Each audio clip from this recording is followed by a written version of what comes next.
السلام علیکم ورحمۃ اللہ وبرکاتہ۔ الحمدللہ وحدہ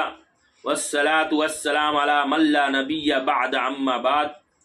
آج کا موضوع ہے کسی ایک رات کو اللہ کی عبادت کے لیے خاص کرنا درست نہیں ہے۔ برادران اسلام، اللہ تعالیٰ نے جن و انس کو صرف اپنی عبادت کے لیے پیدا کیا ہے، اور اللہ رب العالمین سورہ الذاریات کے اندر ارشاد فرمایا آیت نمبر 56 میں کہ وما خلقت الجن والانس الا لیعبدون، کہ میں نے جنوں اور انسانوں کو محض اس لیے پیدا کیا ہے کہ وہ صرف اور صرف میری عبادت کریں۔ لیکن اللہ کی عبادت کے لیے زندگی کا کوئی خاص زمانہ یا سال کا کوئی خاص مہینہ یا ہفتے کا کوئی خاص دن یا کوئی خاص رات متعین نہیں ہے کہ بس اسی میں اللہ کی عبادت کی جائے اور باقی سال باقی زندگی اللہ کی عبادت سے غفلت میں گزار دیا جائے، بلکہ جب انسان کی خلقت کا مقصد ہی یہی ہے کہ وہ صرف اللہ رب العالمین کی عبادت کرے، تو سن بلوغ سے لے کر زندگی کے آخری دم تک اللہ کی عبادت میں گزارنا چاہیے۔ اور اللہ رب العالمین نے سورہ الحجر کے اندر ارشاد فرمایا آیت نمبر 98-99 میں کہ فسبح بحمد ربک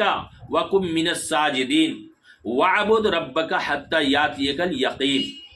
اللہ رب العالمین نے فرمایا کہ بس آپ اپنے رب کی حمد کے ساتھ تسبیح بیان کرتے رہیں، وکن من الساجدین، اور سجدہ کرنے والوں میں شامل رہیں، وعبد ربک حتی یاتیک الیقین، اور اپنے رب کی عبادت کرتے رہیں حتی یاتیک الیقین، یہاں تک کہ آپ پر موت آ جائے۔ میرے بھائیو دوستو، اور کامیاب انسان بھی وہی ہے جو عبادت ہی کو اپنی زندگی کا اصل مقصد تصور کرے، ورنہ وہی انسان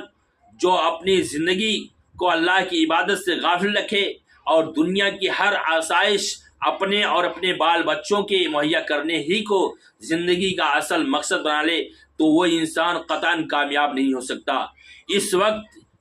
ایک تو مسلمانوں کی اکثریت اللہ کی عبادت سے غافل ہے، اور اس پر ستم یہ کہ بعض لوگوں نے ان کے دلوں میں یہ بات اچھی طرح سے بیٹھا رکھی ہے کہ سال میں صرف 2-3 بار شب بیداری کر لی جائے، 2-3 روزے رکھ لیے جائیں، تو صرف یہی عبادت انسان کی نجات اور اس کی دنیوی و اخروی فلاح کے لیے کافی ہے۔ حالانکہ حقیقت یہ ہے کہ رسول اللہ صلی اللہ علیہ وسلم نے کسی ایک رات کو عبادت کے لیے خاص کرنے سے منع فرمایا ہے۔ خود رسول اللہ صلی اللہ علیہ وسلم کی عادت مبارکہ بھی یہی تھی کہ آپ صلی اللہ علیہ وسلم کی راتوں میں، سال بھر کی راتوں میں عبادت کرتے تھے، بلکہ آپ صلی اللہ علیہ وسلم کی زندگی کا ایک ایک لمحہ اللہ تعالیٰ کی عبادت میں گزرتا تھا۔ لہٰذا ہمیں اس بات کی کوشش کرنی چاہیے کہ ہماری زندگی کی ایک ایک لمحہ اللہ تعالیٰ کی عبادت بن جائے، اور یہ اس وقت ہو سکتا ہے جب ہم ہر قدم اپنی اللہ کے منشا کے مطابق اٹھائیں، ہر کام اللہ کی رضا کے لیے کریں۔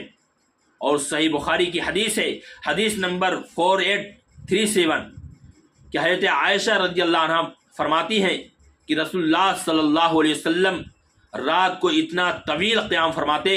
اتنا لمبا قیام کرتے کہ آپ صلی اللہ علیہ وسلم کے پاؤں مبارک پھٹنے لگتے۔ میں عرض کرتی کہ اے اللہ کے رسول صلی اللہ علیہ وسلم، آپ ایسا کیوں کرتے ہیں، حالانکہ اللہ رب العالمین نے آپ کی اگلی اور پچھلی تمام خطائیں معاف کر دی ہیں۔ تو اللہ کے رسول صلی اللہ علیہ وسلم نے فرمایا کہ اے عائشہ افلا اکون عبدا شکورا،